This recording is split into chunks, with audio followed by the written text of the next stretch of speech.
ఖా 2024లో విడుదలైన periodic thriller cinema.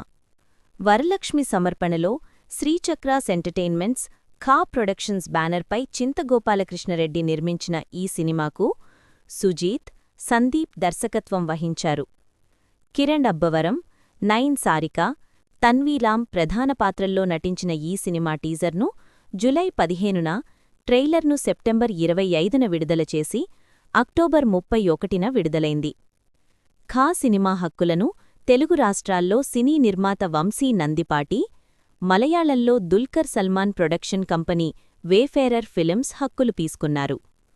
ఈ సినిమా 2024 నవంబర్ 28 నుండి ఈటీవీ విన్ ఓటీటీలో స్ట్రీమింగ్ ప్రారంభమవ్వగా, ఆ తర్వాత 2025 ఏప్రిల్ 11 నుండి తెలుగు, తమిళం, కన్నడ, మలయాళం భాషల్లో అమెజాన్ ప్రైమ్ వీడియో ఓటీటీలో స్ట్రీమింగ్ ప్రారంభమైంది. ఖా సినిమా 15వ దాదాసాహెబ్ ఫాల్కే ఫిల్మ్ ఫెస్టివల్లో ఉత్తమ చిత్ర విభాగానికి నామినేటైంది.